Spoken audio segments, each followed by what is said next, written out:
ওদের সাথে কথা বলেন, ডিজাইনটাকে একটু চেঞ্জ করা যদি সম্ভব হয় ভালো হয়, এই গাছ কাটা যাবে না। অল্প একটু দুর্যোগ হলেই কিন্তু মানুষ ক্ষতিগ্রস্ত হয়। আপনারা চিন্তা করুন, আজকে আমরা যেখানে দাঁড়িয়েছি সেখানে পানি ছিল, এইখানে এর আশেপাশে যে যেগুলো মাটি ছিল নিশ্চয়ই অনেক গাছপালা ছিল, আজকে নিশ্চয়ই অনেক গাছপালা নেই। স্বাভাবিক, অনেক বাড়িঘর হয়েছে, যে জায়গাগুলোতে মাটিও ছিল, বাড়িঘর করতে হলে গাছপালা কাটতেই হবে।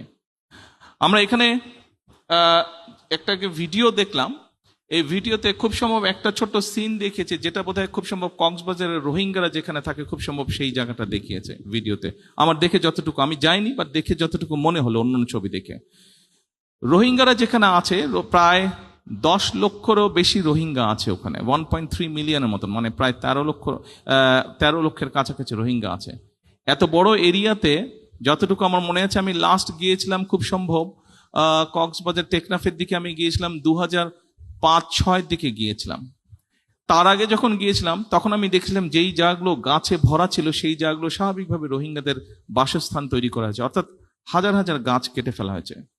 কিছুদিন আগে আমি হঠাৎ করে একদিন সকালে পত্রিকায় দেখলাম যে কক্সবাজার থেকে বিচের পাশ দিয়ে একদম উখিয়া পর্যন্ত একটা রাস্তা করা হচ্ছে, একটা বিচ রোড করা হচ্ছে, এবং যে কোনো কারণেই হোক রোডের ডিজাইনের কারণে প্রায় 3000 গাছ কেটে ফেলতে হবে।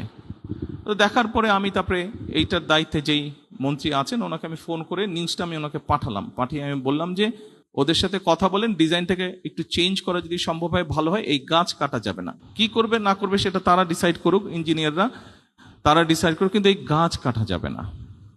সম্মানিত উপস্থিতিবৃন্দ, দুর্যোগ আসবে, প্রকৃতির দুর্যোগ, প্রাকৃতিক দুর্যোগ আমরা যেটাই যেভাবে বলি আসবে, আমরা সেটাকে কিন্তু বন্ধ করতে পারবো না, সেটাকে নিয়ন্ত্রণ করার ক্ষমতা আমাদের নেই। কিন্তু এই যে আমি কয়েকটা কথা বললাম, এখানে বেশ কয়েকটি কথা আছে। অর্থাৎ আজকে কেন এই জায়গাটা যেখানে পানি ছিল এখানে মাটি ভরতে হলো, এখানে অফিস আদালত হচ্ছে, স্কুল কলেজ হচ্ছে, হাসপাতাল হচ্ছে, বাসস্থান তৈরি হচ্ছে, অর্থাৎ আমাদের জনসংখ্যা বাড়ছে।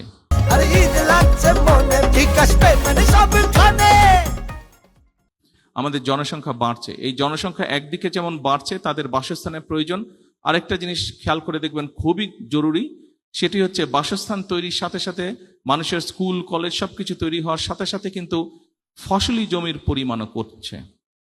বাংলাদেশ একটি জনবহুল দেশ, যেমন দুর্যোগ প্রবণ একটি এলাকা, ঠিক একইভাবে একটি জনবহুল দেশ। কাজে আমাদেরকে অল্প একটু দুর্যোগ হলেই কিন্তু মানুষ ক্ষতিগ্রস্ত হয়, অল্প একটু দুর্যোগ হলেই কিন্তু আমাদের ফসল হানি হয়, আমাদের গবাদি পশু নষ্ট হয়। সেই জন্য আজকের এই অনুষ্ঠানটির মূল যে লক্ষ্য বা বিষয়টি সেটি হচ্ছে আমার ধারণা দুটি। এক, এখানে যেটা শুনেছি আমি, যেটা জানি, যে এই প্রতিষ্ঠানটি তৈরি হওয়ার পরে এখানে আমাদের ক্লাইমেট বা আবহাওয়া যে চেঞ্জ হচ্ছে সেইটি সম্পর্কে রিসার্চ করা, কিভাবে এই বিষয়গুলোকে আমরা ট্যাকেল করব। অ্যাট দ্য সেম টাইম সেটি ভূমিকম্প হোক, সেটি অন্য জলোচ্ছ্বাস হোক, যেটি হোক, সেখান থেকে আমরা কিভাবে আমাদের সম্পদ এবং মানুষকে আমরা রক্ষা করব। যারা কাজ করবে এই কাজে তাদেরকেও ট্রেনিং দেওয়া হবে, তাই তো, তাদেরকেও ট্রেনিং দেওয়া হবে। এখন এই যে ট্রেনিং দেওয়া হবে, 20 কোটি মানুষের মধ্যে আপনি কতজনকে ট্রেনিং দিতে পারবেন? আমি কিছুদিন আগে ভূমিকম্পের বিষয়, বাংলাদেশে গত কয়েক মাসে বেশ অনেকগুলো ভূমিকম্প হয়েছে, আলহামদুলিল্লাহ, আল্লাহর রহমত, যে ভূমিকম্প এমন পর্যায়ে যায়নি যেখানে প্রাণহানি ঘটতে পারে। কিছু ইনজুরি হয়েছে, ছোটখাটো হয়তো হয়েছে, কিন্তু ম্যাসিভ আকারে কিছু নেই। আল্লাহর কাছে হাজারো লক্ষ কোটি শুকরিয়া। এই যে ভূমিকম্প হচ্ছে, এটির একটি অন্যতম কারণ হচ্ছে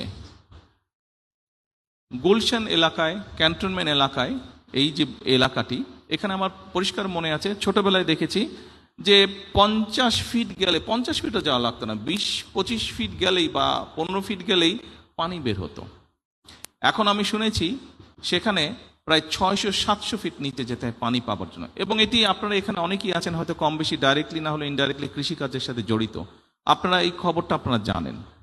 20 কোটি লোকের ফসল উৎপাদনের জন্য আমাদের কৃষকরা সারা বাংলাদেশে তারা এই যে গভীর নলকূপের মাধ্যমে পানি টেনে তুলছে, তার ফলে যেটি হচ্ছে নিচে থেকে আস্তে আস্তে শূন্য হয়ে যাচ্ছে। খুব স্বাভাবিক, নিচটা যখন শূন্য হবে উপর থেকে সেটি ধসে পড়বে, তাই নয় কি? এটি তো স্বাভাবিক ব্যাপার, এটি স্বাভাবিক ব্যাপার।